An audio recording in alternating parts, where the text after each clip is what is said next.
Hi there, and welcome to the weekly Oracle card energy reading.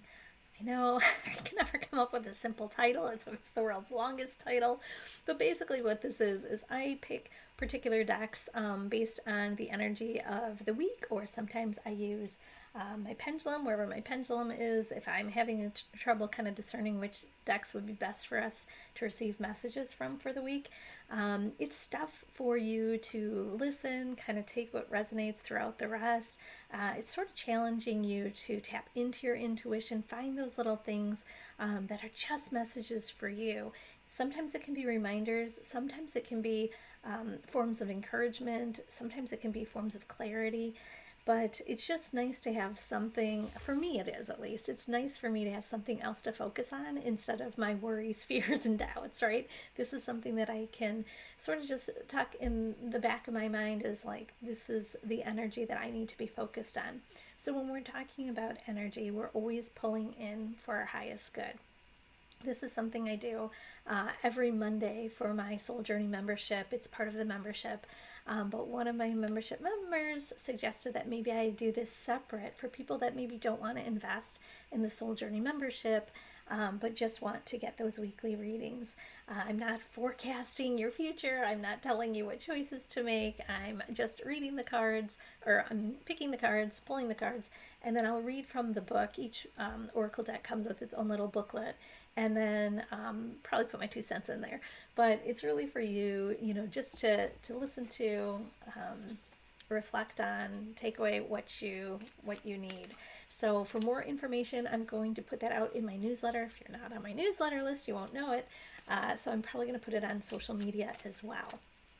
So usually, like I said, I do this on Monday. Today actually is Tuesday. My energy was just really wonky yesterday. I had a strange day, and I felt like maybe it's a good day not to pull the cards. So we're just going to start off today. Just what do we need to know about this week? Obviously for our highest good. Sometimes we can feel listless, or just like out in the boondocks and not really have a lot of focus, and sometimes it can feel very overwhelming, obviously, to start our week. So what do we need to know? Just wait for a card. Oh boy. Or two in some situation. Oh, okay, they both were upside down. Ooh, so the first one is Sacred Mountain. So they're called in protection. Some people call it protection when they're upside down. And ancestors, which is absolutely fabulous because I'm working on a program right now where we're tapping into ancestors energy, and we're basically sending the lineage healing. So I kind of love that for me already, even though we have to read the booklet and see what else is in there for us. So with Sacred Mountain, interesting, and ancestors, is there anything else we need to know about this energy? Maybe for clarity, maybe for a little bit more direction, maybe for a deeper understanding. I think deeper understanding. Ooh, okay, that's funny. So now we have upper world. So we have ancestors and upper world. And that's an owl. So I feel like that's also wisdom. I don't know if you can see that well. The third deck that I'm going to pull from, I don't even know what it's called, to be honest. It's I call it the horse deck. It's Michael A. Singer's deck, and to be honest, I don't know where the box is, so I'm not really sure what the deck is actually called. But it's broken into a couple different sections, and it's just sayings or phrases or affirmations or something for us to, again, reflect on or see, how that plays into our week. Apparently some of these are facing the wrong way, so I don't really want to be looking at them, just in case I recognize. I don't pull this deck. I don't pull cards from this deck very often. Whoops. So I don't know all of the messages. So this is freeing yourself. I like that. And I'll read that at the end. Okay, so Native Spirit, Sacred Mountain. Sort of looks like maybe Machu Picchu in that or something. Sacred Mountain.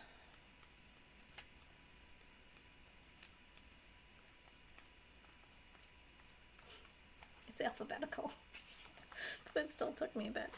All right, so the card's meaning is be still, take the time to move into the silent place within yourself, locate your internal source of power, meditate, wait. Do not move forward until it feels right. Surrender to stillness. Do not take action. If you observe rather than react, you claim your power, or reclaim your power in my language.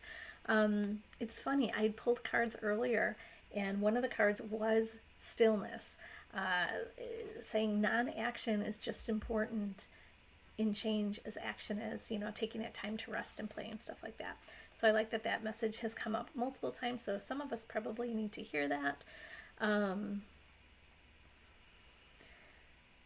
When we start to feel stressed or overwhelmed, when life feels very hectic, when it feels like it's moving at a really quick pace and we can't keep up, even though it seems counterintuitive, that is the time that we need to slow down. That's the time we need to ground.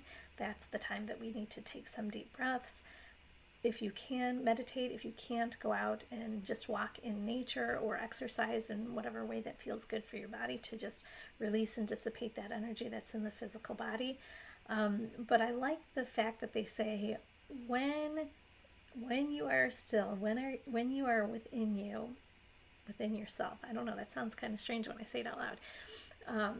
When your focus or attention is within as opposed to externally what's happening outside, that is when we're harnessing our personal power. That's when we're making choices for our highest good. That's when we're meeting our needs. That's when we have healthy boundaries. So I like that reminder to be still, take time, move into that silent place within yourself.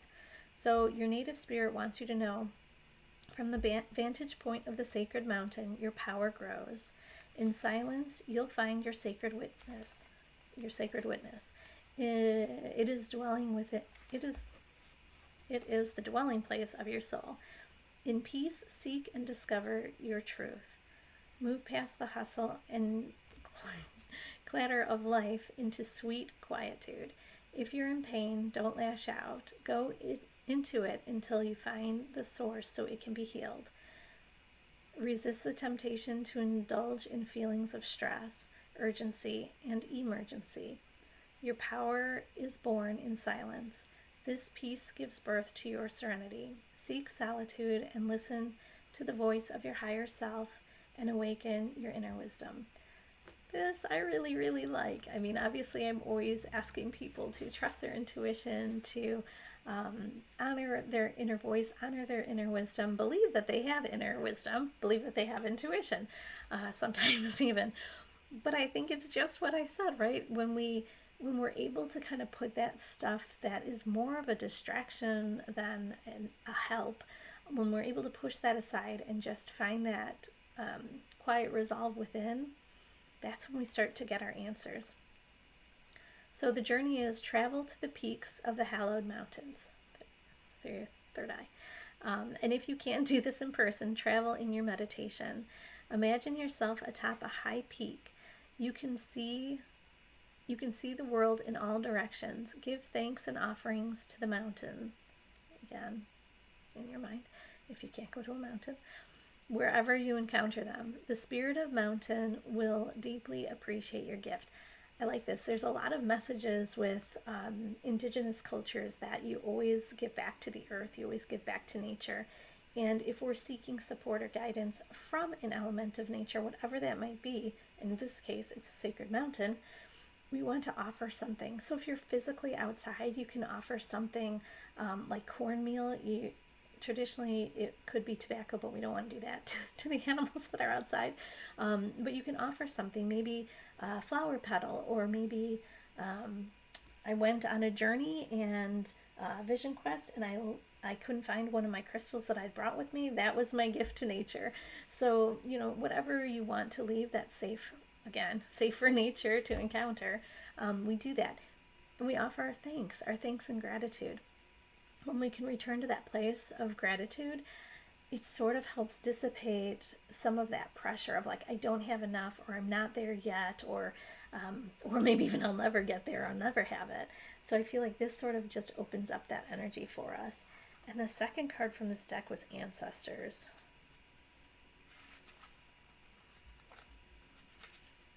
Again, alphabetical. Okay, so Ancestors. Of course I like this one. I mean, I'm assuming that's something like Stonehenge if it's not Stonehenge, but I love that there's birds up there for me. It probably isn't Stonehenge. Okay, so the card meaning. Wisdom is blossoming. Even if there are unsettling situations in your life, there's a reason for it.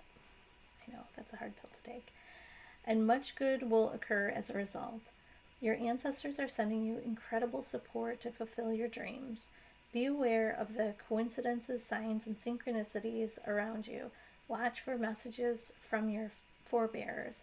No matter what's occurring on the surface of your life, your prayers are being answered in mysterious ways beyond your awareness. And this one is so awesome because we had been working on co-creating, and I'm going to record the meditation that I had for the last Sacred Circle, and which talks about co-creating. It's one that I personally struggle with. I know other people do as well. Like, I have to do it on my own. I have to do it by myself. And we sort of forget that we actually do have a team. Maybe it's an invisible team of ancestors or guides, or even guardians, somebody that's there for protection. But if we ask for help and support or for guidance, it's going to be, that message or that request is going to be received, and we'll start to see those little messages. So anything with co-creation for right now I really like. So your native spirit wants you to know there's wisdom that dwells deep within your cells that's a spiritual bequest from your ancestors. This wisdom has come not only from your forebears' joyous, carefree times, but it also has bloomed from their failures, their deflated dreams, and seemingly wrong turns in life. Part of this message to you is to cherish every experience, for all of it will deepen your wisdom, compassion, and understanding as it did theirs. Also know that there's an innate wisdom within you, always. It's simply a matter of turning within in order to access it. Was I just talking about that standstill card that I pulled? I think I did, or I think I mentioned that. It's all about, like, we reclaim our personal power when we go back within, and that's, if you are familiar with the chakras, that would be your solar plexus chakra. So how do we go within and harness that power? Sometimes through meditation, but simply noticing for ourselves where we are, what we want, all that kind of stuff, right? Where did I leave off? Okay, so it's simply a matter of turning within in order to access it. Native people always call on their ancestors for support. To ask for their help is to walk the native path. Sometimes you may be so focused on what's outside you that you forget that wisdom is available to you from the spirit of your ancestors. Be willing to ask, for they want to support you. Even if you had a challenging relationship with them when they were here, you will be surprised that that energy actually shifts a little bit, and it might not be that ancestor in particular, it could be somebody else, but usually our relationship improves when we've had some challenging people in our life. The journey. Imagine that you're traveling back in time to communicate and connect with a gathering of your ancestors. On this meditation journey, there might be one or two particular forebears who seem to reach out to you. At different times in your life, different predecessors will be sending you support. Give thanks for their support. The more gratitude you have for their help, the more they send you blessings and guidance. I have a guided meditation about meeting your ancestors, and it's on YouTube. Maybe I'll also include that link with this, so people can find that if they're not sure how to connect, how to do that type of journey within. I know when we're working with shamanic medicine, the journey's a little bit more intense than just a guided meditation, but that's okay. That's where we can start. So I like that, tapping in to your inner wisdom, your ancestors' inner wisdom, to get a little bit more balance with achieving whatever you're hoping to achieve. And then upper world. It's from this deck.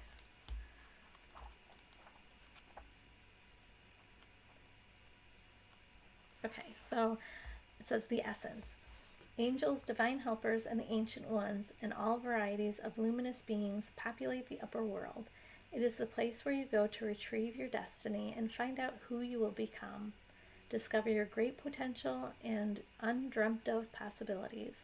It is also the place where the spirits of the dead arrive when they complete their journey to the light. The invitation. The upper world is calling you to step into your fully realized self. Clear distractions so that you can move into a higher destiny. Do not fall to the temptation to craft a slightly more improved version of yourself.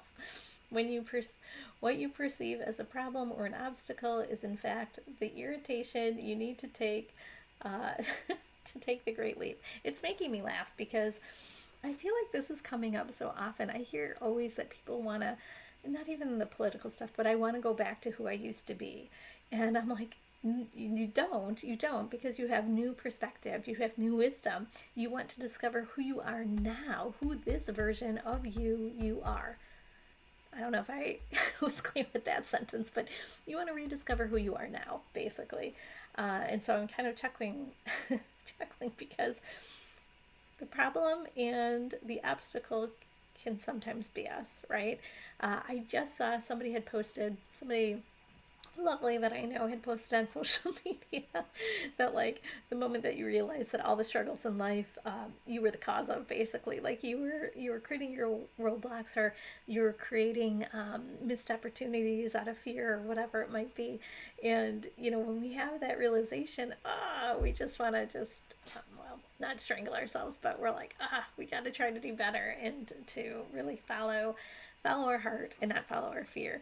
So it's okay if you've created your own roadblocks. I'm sure there have been other times where it feels like other people have held you back from reaching those goals. But that is true. They probably was those instances. But yeah, a lot of times it's us. Remember, you cannot cross the Grand Canyon in 2 small jumps. So we're going to take a leap, but we're going to take your time. The medicine. Ask your divine helpers for guidance. I just got that. If the oracle has already spoken to you, do not ask for more guidance. Take what has been offered. Now you must deal with the lethargy and idleness. So be patient. While support for a new destiny is not yet in place, a new destination is available for you if you act now. So I like this. Patience, it's a toughie for me. But if I've set that intention to receive guidance from ancestors, from guides, from whoever, I do have to be patient for that, right? It makes me a little bit more aware of my surroundings, what crosses my path. Yesterday, I was driving to have coffee with one of my friends, and I had a couple things. One, I had to brake pretty hard to let a squirrel across the road. And to me, it's always like gathering resources, but there's also a little bit of make time for play with that one. But then as I'm driving, I'm in the middle of St. Charles, and as I'm driving, a black cat crossed my path. It is not a bad omen. I don't know where that came from. It's a bad omen. But for me, the black cat is for protection. So it was really interesting. You have those things that just occur in your day, and that was weird, or maybe it doesn't even register. But when we start to think about, like, okay, so I do have to be careful about how I'm spending my money, maybe, or maybe I do need protection in something that I'm, gonna take a chance on, or maybe there's a risk of something, or I feel like there's a risk, but I have that protection of my guides, my guardians, my ancestors. So it gives us that, like I said, that opportunity to notice those things. And then it actually makes it a little bit easier to be patient. I'm not just focused on when is it going to happen. And then the last part, while support for a new destiny is not yet in place. So it's still we're drawing it in, but it hasn't solidified in our mind what that new destination is, and that's okay. Again, there's a little bit of a call for patience there. So maybe it's just that practice, that first practice, not of actually drawing stuff in, receiving, or manifesting, but actually that first practice of just connecting with your ancestors, whether it's through guided meditation, whether it's actually just talking out loud, whether it's writing them a note, whatever it is. Maybe it's just about that beginning place. Okay, so the horse deck, whatever it's called. So it was freeing yourself. It's the same thing on the card every time. It just has different. I know you can't really see that. It just has a different grouping or whatever. Oh, it says right here on the bottom, I did not know that. It's okay, well, it doesn't matter. So the message for this card is this place of centered awareness. I had to read that again. This place of centered awareness is the seat of the witness, the seat of the self. That is the only seat for which you can let go, from which you can let go. So that's kind of a heavy one, but basically we want to practice going into that state of neutrality where we're not being pulled, by our fears or worries or doubts or anxieties, but really coming back within, trusting our inner wisdom, our intuition, recognizing when we get those intuitive hits, but really feeling grounded within ourselves. That is that state of centered awareness. So we can harness our personal power. We can take steps to move towards whatever direction, whatever path we want to take for that thing we're hoping to bring into our life. But that's our guide. That's our internal guidance system. I have a little compass icon. I don't know where it went. Oh, it's in my altar back there. So this is kind of like, what do I do with this? Well, maybe pay attention, just like we're paying attention to how we connect with ancestors. Maybe paying attention to how often am I in my thoughts, my fear thoughts? How often am I on autopilot? How often am I giving away my personal power? It probably will surprise you how often you do those things. It surprises me when I have to really reflect on that. But when we're in that place of personal power, what's right for me? What's the best thing I can do for myself? Obviously, we want to make sure that we're not going to be hurting other people and doing whatever is the best thing for myself. But that's when we can start to have the awareness. We can realize, we can see finally, we can sense, we can know, whatever it might be, that this thing that I've been carrying, this burden, or this thing I'm trying to make, square peg fit into a round hole or whatever, it's time to release that. And I was just talking earlier about this is the time that most people are pivoting. They're realizing, I got to get my life back in balance. I got to get my life back in harmony. And to do that, I need to let go of that thing that's holding me back, so that, right, the scales of the balance kind of come, into balance. And then I'm able to really see, what are those next steps for me to move forward. And it is hard when we're sort of in that messy middle and we're not really sure of, like, what do I even want to take a step towards, right?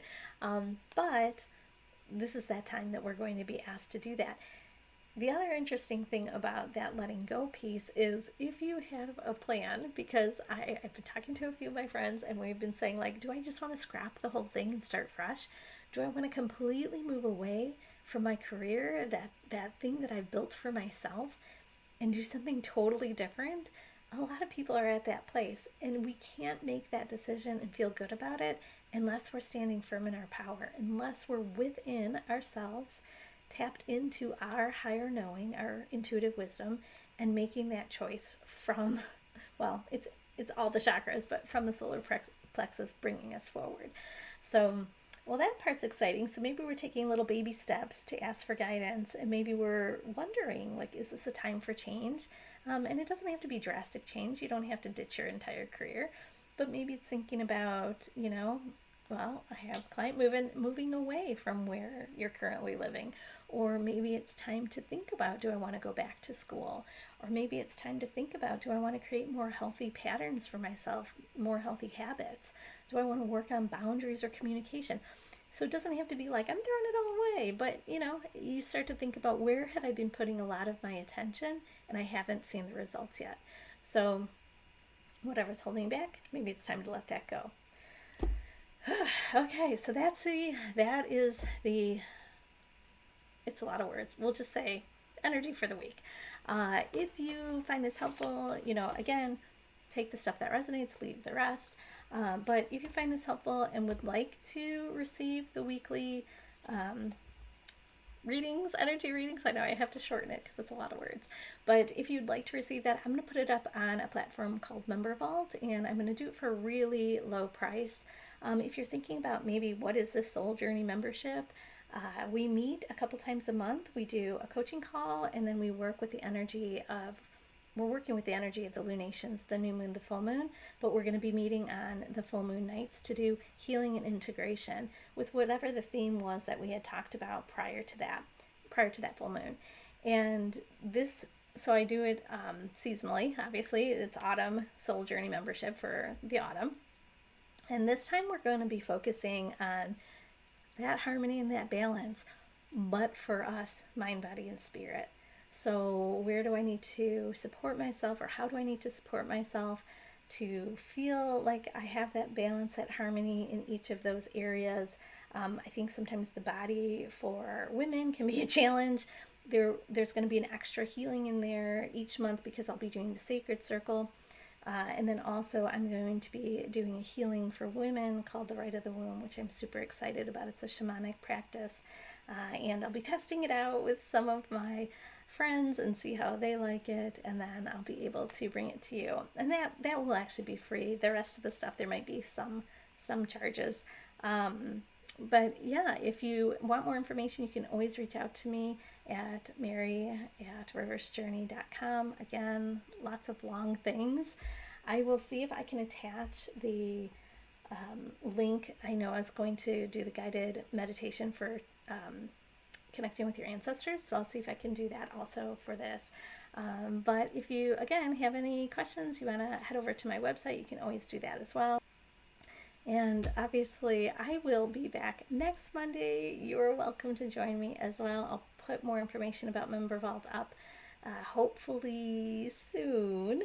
If not by next Monday, definitely by the following. So take care, and I look forward to us connecting again.